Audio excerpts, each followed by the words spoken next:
Hi, everyone. My name is Dan Quaglian. Thought we'd get started at 11 o'clock. So I work at Zebra Technologies. I'm going to talk through the enterprise mobility and some of the security enhancements that we can all focus on. So I titled the talk Here Be Dragons, and we're not going to talk about Toothless or Hiccup. Sadly, you still have to wait until April to hear more about Game of Thrones and my favorite dragon, Smaug, from the 80s comic or cartoon version of The Hobbit. We're not talking about that either. So what we are going to talk about is the practice on medieval maps. They used to put dragons and sea creatures on there to designate if there was something unknown or dangerous, to warn people about it. And unfortunately, that's where we're at in the enterprise software landscape because there's been so many changes going through recently, and unfortunately, businesses are very slow to catch up.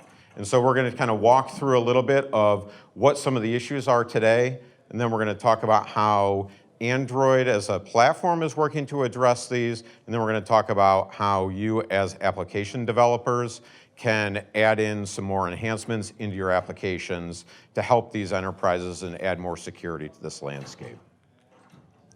So a little bit of background on Zebra, who I work for. So we are a company that makes enterprise devices for businesses. So right now, 95% of the Fortune 500 are using our products.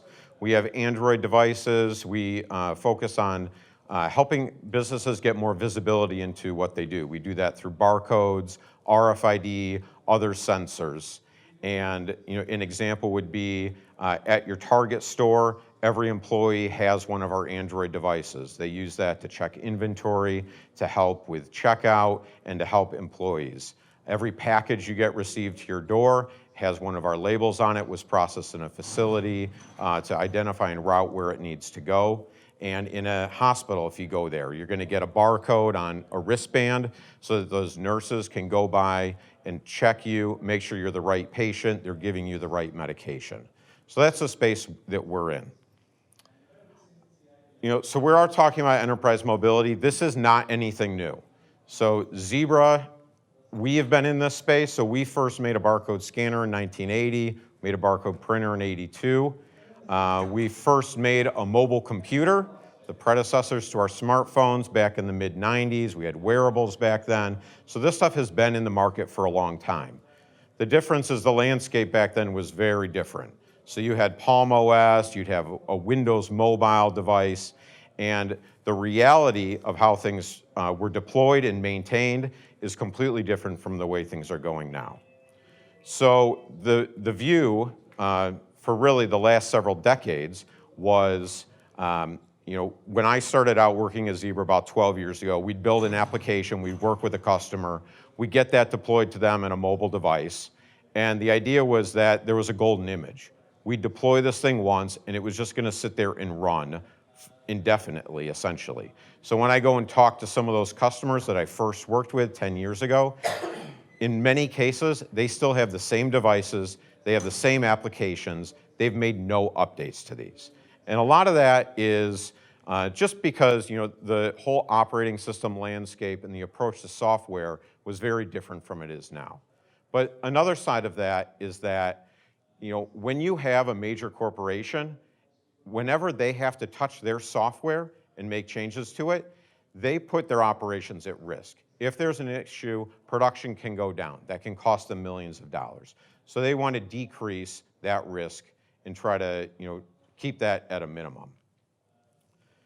And the reality in the space where Zebra plays is that since 2010, really for 2010 to 2016, there are over 15 million devices deployed with a Windows system that was really built and last touched in 2006.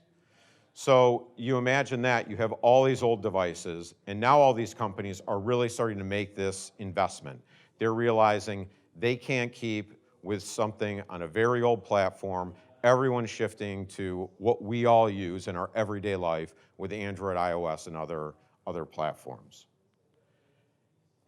On that other side, we all know the reality of Android, right? There's over 2.3 billion active devices. We're all tied in with Google Play. We all have automatic updates. We're updating things constantly. As app developers, you're updating your apps frequently with the assumption in most cases that people are just getting the latest version. You have the latest OS, you have the latest version of the application. Unfortunately, when you kind of counter this against the enterprise, that's where we have some of the issues, that's not always the reality. So last year, a study showed that there are still over 1 billion Android devices that are out there that are no longer receiving updates.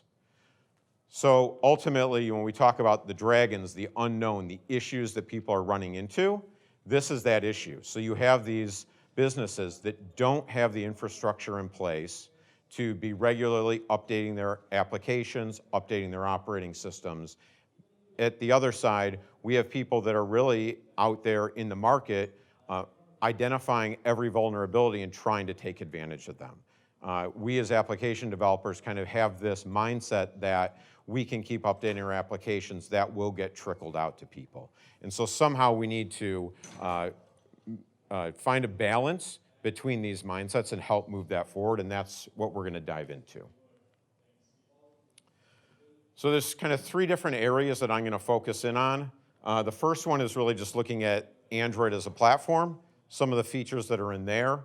We're going to really briefly talk about the management and deployment, and then spend more of our time on the lifecycle management of the OS and mostly on the application as it pertains to all of us here. So, a lot of application developers, we know some of the basics of Android as a platform because we're building our applications on it, but we don't necessarily look holistically at it. Back at the end of last year, Gartner published this study that showed, based on their ways of evaluating, Android 4 they actually thought had more security controls than iOS 11. So Android really is a front runner in terms of how they're looking at managing the platform, how they're looking at adding new security enhancements, and even looking at the corporate managed security. Also, we've seen a huge amount of emphasis on the manageability and the security within Android across all of these releases. Really a big focus, particularly on the enterprise, started in Lollipop for that Android team. So some of the things, I know this is really small on this screen, but getting the managed Google Play Store, which means that a company does not need to use the public Google Play Store for any app distribution. They can have private versions, all of that.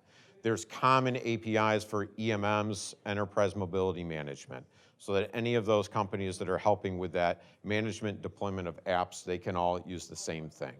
In NuGet, added things in with file-based encryption, Oreo, zero-touch enrollment for when you're deploying the devices to have that as streamlined as possible, things with work profiles. So just a huge number of features that are added into the operating system and the whole ecosystem to make the security management easier.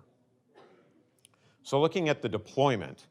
So this is another one. So, a lot of enterprises, they're not necessarily looking at 1, 2, 10 devices. They may be looking at tens of thousands of devices. How do you easily get those deployed, make sure they have the right settings, make sure each user has access to only the things that you want that user to have access to? How are you managing those throughout their entire life cycle? And how are you looking at the apps that are going on there? And that's another big area that Android has focused in on. So in Oreo, with the launch of Zero Touch, that's a great system for deploying those devices. Android, as well as Zebra, has some features for just having a barcode where you can have your entire, the setting for what that device is going to have on it. You can just scan a barcode, use NFC, different features like that. And then looking at the app management, I talked a little bit on Google Play Protect, or the managed Google Play, but Google Play Protect, I think we all know, is another security layer where Android is doing constant evaluations of those applications. So really there's a lot that's being built in for us that we can really take for granted and just know that it's there. But in terms of the actual management of the devices, the operating system they're on, and then our application, there's quite a bit for us to take advantage of here. So one of the things that Zebra has is, we call it Lifeguard for Android. So I think most people are aware that Android on a minimum monthly basis is publishing new security updates for the operating system. They roll those out to all the OEMs, give them the opportunity to make those updates as well. So most companies, you see this. There is often somewhat of a lag, but most OEMs are taking advantage of this. What we see in the enterprise is that there's some different focus than what you would see in the consumer market. So first of all, most businesses, if they're purchasing devices for use in their operations, they're not looking at that standard 2 to 3 year life cycle of having a device. They want a minimum 5 year. So how are you going to manage those security life cycle of the OS when Android only is guaranteeing 3 years? We're also looking at really trying to make sure that there is a transition point so that if you have one device, you're moving to the next version, how do you work on that? And that's why at Zebra, we have this Lifeguard in which we're really rolling that out 2 more years so that we can help manage that. So this is a great solution for a lot of partners. We're starting to see others in the industry take a similar approach, that you can take those security fixes from the Android team, you can roll those into your device and push that out. So it sounds like we're starting to solve some of these issues that these enterprises are solving, but there's still some big problems, because as I talked about before, a lot of the companies still have that golden image mentality. So even if we are rolling out all these regular updates, how is that business going to process all of that?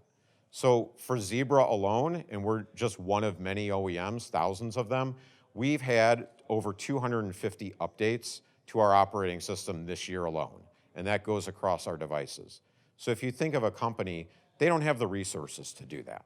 So somehow we need to partner with them, be smarter, and find better ways for them to identify what are these critical security updates, what is the method to test, and how they're going to take advantage of that. So that's more on the operating system level. When we get down to the application level, this is where we really get to make an impact on what these companies are doing. So, first off, on the consumer side, we assume that our users are they're getting automatic updates. On the enterprise side, we cannot make that assumption. We have to assume that they will be doing fewer updates of the application. And so that needs to just be baked into how we're approaching when we launch new versions of our application. We can't, spin out multiple versions. We also want to look at, how we do some of these updates. If we have something that focuses on a critical security issue, isolate that from new functionality, which allows that company to be able to isolate some of their testing as well, make it easier for them to deploy. There's also a huge amount of best practices published online. Really recommend that you do the basic research for these. So the Android team at developer.android.com/security has a whole bunch of best practices. They dive into a lot of these base items. Make sure that you're following those. It's not just the Android team, though. You see a lot more of things out there talking about best practices on how to incorporate things into your application. Some other things that Android has out there to really help with that security, they have some APIs built into SafetyNet. So SafetyNet has some things that they really look at different layers within the device or the application. So the first one is attestation. And what this does is this checks the integrity of the device itself. So it's making sure that the device wasn't rooted and that there's no other issues with that device. So if you work in an area such as finance or banking, you want to make sure that your application is not running on a rooted device, because that's opening that user and other users up to that issue. So these are APIs that Android has that you can access. Verify Apps is similar to attestation, but rather than checking the device, it's checking to see if any applications on that device have known security issues as well. So these are things, just best practices to include in your applications. I think we all know about safe browsing as well, and reCAPTCHA. They just released version 2 on the reCAPTCHA that is supposed to simplify things and make it easier for the user, but still build in that protection to make sure that bots aren't going through and clicking on things. So the last thing that I wanted to touch on is the use of third-party libraries. And this is a big thing that, as I was building this talk out, I started reading more and more reports. And every one of us uses some kind of third-party library in our application. And the deeper I got into this, understanding that, 3 years ago, there was a study that said 60% of Android code was third-party library. And then a report last year said that only 10 to 20% is new code, meaning that 80 to 90% of code in our applications is actually third-party library usage. So when we look at that, there are so many dependencies that we're building into our application. So even if you in your app, in the code you're writing, have the greatest security, you're following all the best practices, you could be inadvertently opening up Pandora's box by pulling in some other libraries that are not updated and not refreshed as often.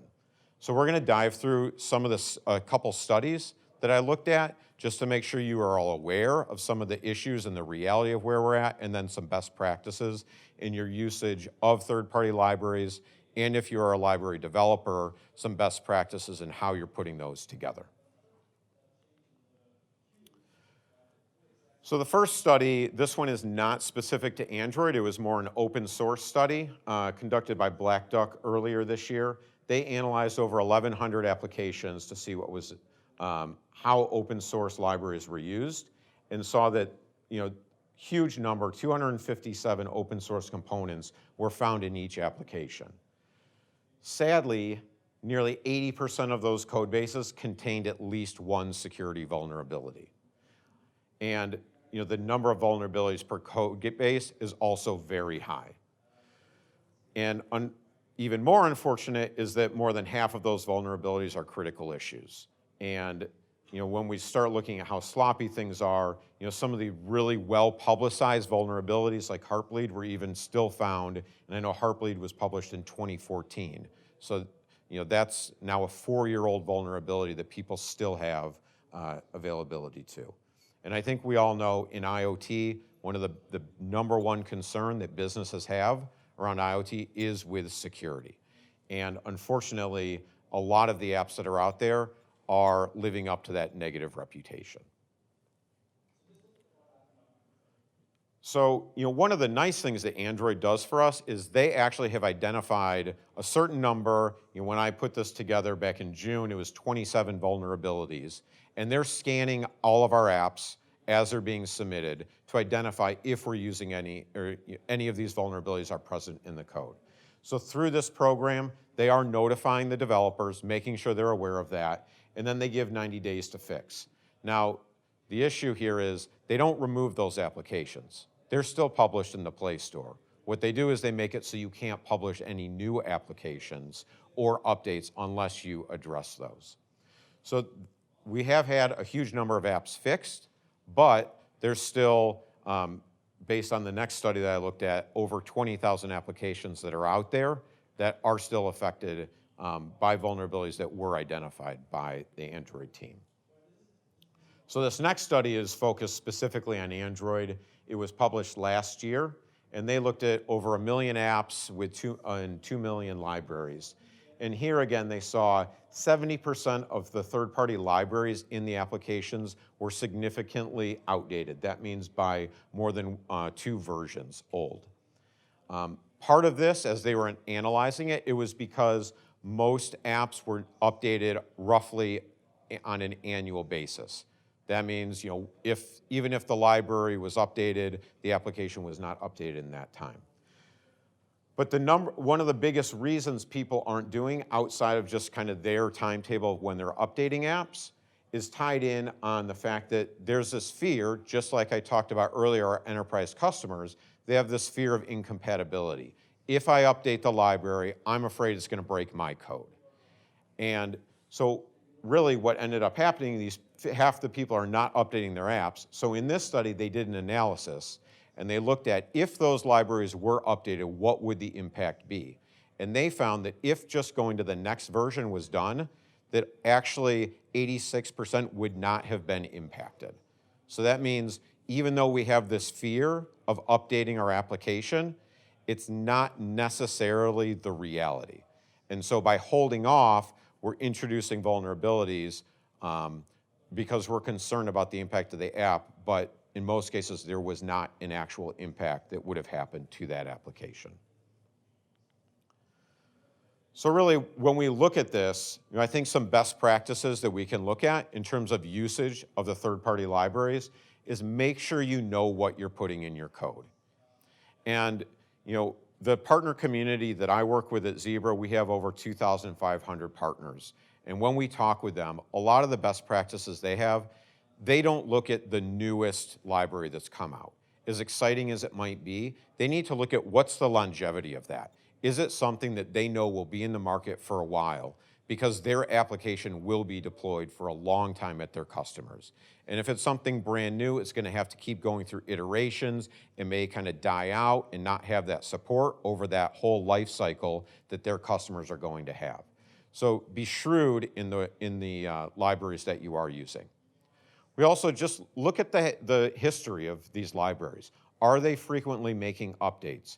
When there are things in the market being announced, are they responding to them? Do you see them making just security updates? And then how is the documentation on that?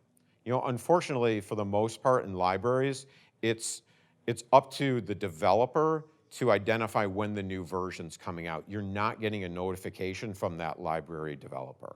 And so you need to be on top of that and making sure you're monitoring. It's also best to, when you're building your app, I think I mentioned this before, but make sure you're doing updates that are just targeted on the security update. And that's when you look at that end user customer, they want to have that confidence as well, that when you make an update, you're not going to be bringing their system down. If you limit what you're doing to a security issue that they know they need to address, then they can have more confidence in what you're rolling out to them. And then lastly, we talked about many of these companies don't have that process in place to be doing frequent updates. So when you are first working with those end user customers, talk about what their process is. What is their expectation on how often they're going to be doing updates? Work with them to make sure that they have something so that when these security vulnerabilities come through, you know that you can work together to get those updates deployed. And that's something that having those conversations up front can really make a big difference. Once you're deployed, it's often too late, and any of that budget that they would have had to be able to allocate towards resourcing and management of that are already gone.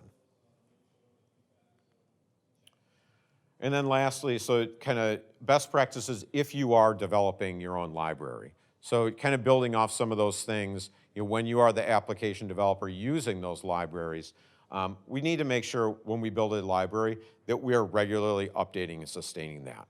So that's kind of a promise we make to people when we put it out, open sourcing and out in the market, that we will be regularly making updates to that. We want to make sure that our security patches are separated from new functionality. I think most of us don't like to do that. It's easier to group everything together. It reduces our testing cycles, but it really does have an impact out in the market. And then I think, I have things here under documentation and versioning, but I think a lot of this is promotion.